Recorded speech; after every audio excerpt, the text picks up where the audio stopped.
Hello, everyone. Welcome back to RCM Mastery, your trusted place to learn revenue cycle management in a simple and practical way. Today, we are going to understand Medicare Savings Programs, QMB, SLMB, QI, and QDWI, step by step in a very easy way. Okay, let's dive into this. Today's agenda is pretty straightforward. First, we're going to look at Medicare low-income programs. Second, we'll be breaking down QMB, SLMB, QI, and QDWI. Third, we'll walk through a real-world claim scenario. And fourth, we'll tackle the patient billing pitfall. All right, starting off with Section 1, Medicare low-income programs and how they go about helping beneficiaries. So what exactly are Medicare savings programs? Well, they're set up specifically to help low-income beneficiaries. Basically, Medicaid steps in to help pay Medicare Part A and Part B premiums, plus coinsurance and deductibles. Now, you might be wondering, and this is a super common misconception in revenue cycle management, actually addressed directly in our source materials Q&A, people often confuse this with standard Medicare eligibility. A lot of folks just assume, oh, Medicare, that's just strictly for someone who's 65 or has a disability. But the absolute crucial distinction here is that these specific savings programs are tied entirely to assisting low-income beneficiaries. The eligibility here is literally based on poverty levels, not just your standard age or disability criteria. Make sense? Let's move to and see how this builds. Section 2 is all about QMB, SLMB, QI, and QDWI. We're going to break down these 4 programs. Okay, so we've got 4 distinct programs here, and let me tell you, they do not offer the same benefits. First up is the QMB, or Qualified Medicare Beneficiary Program. This one's the most comprehensive. Medicare pays the Part A premium, the Part B premium, the coinsurance, and the deductibles or copayments. It covers the whole shebang. Next is the SLMB, the Specified Low-Income Medicare Beneficiary Program. Notice the massive drop-off in coverage here, right? Medicare is only going to pay the Medicare Part B premium. That's it. No coinsurance, no deductibles. Moving down, we have the QI, or Qualifying Individual Program. Much like SLMB, Medicare under a QI program will only pay that Part B premium. And finally, the QDWI, the Qualified Disabled and Working Individual Program. For this one, Medicare steps in to pay only the Medicare Part A premium. So when you're looking at a secondary claim, knowing exactly which of these 4 buckets your patient falls into kind of changes everything.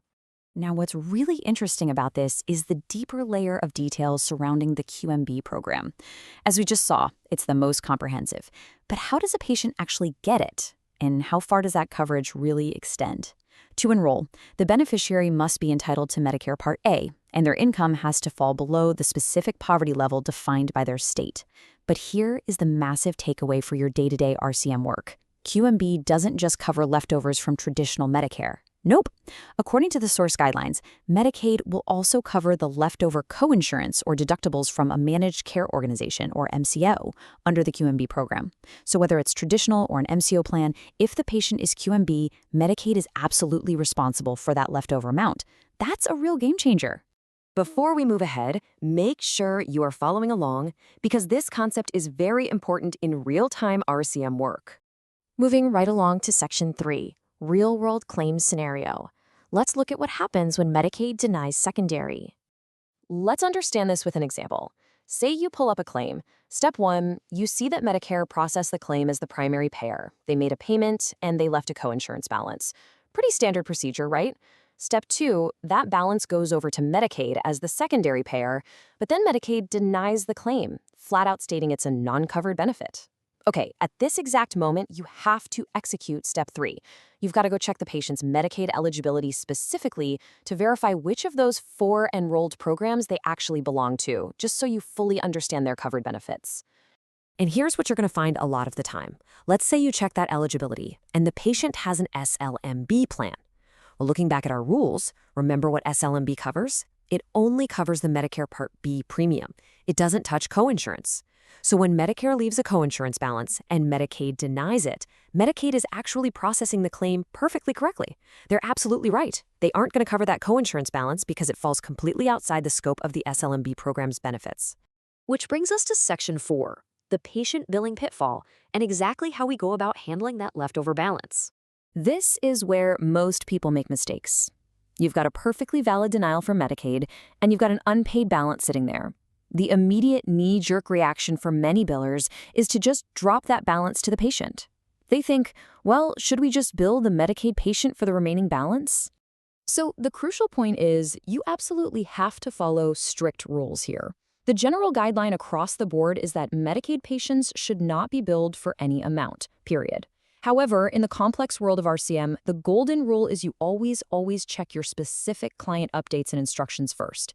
If your client guidelines actually allow for Medicaid patient billing in these non-covered scenarios, great, release the claim balance to the patient. But if it's not allowed, which, let's be honest, is very often the case, that balance cannot just sit there and it definitely cannot go to the patient. It's got to be written off entirely. Actually, there is one really fascinating exception detailed in the source material that you've got to be aware of. Let's say a patient has a dual plan, like an MRUHC plan, for example, which processes only as primary, leaves a balance, but totally fails to process as secondary. You look into it and you find out they only have a partial plan covering Medicare with zero visible Medicaid coverage in the system, even though an EOB might be hinting that they're a QMB enrollee. In this highly specific, kind of frustrating scenario, where you simply cannot find the secondary coverage info in the system, the guidelines state you actually can bill the patient. But the purpose is purely strategic. You're billing them specifically to prompt them to provide you with that correct secondary payer information so you can actually get the claim routed properly. And this brilliantly illustrates how two things have to work in perfect harmony to really master this process. Item 1 is knowing the exact constraints of the Medicare Savings Program the patient is actually enrolled in. You've got to know the difference between QMB and SLMB like the back of your hand.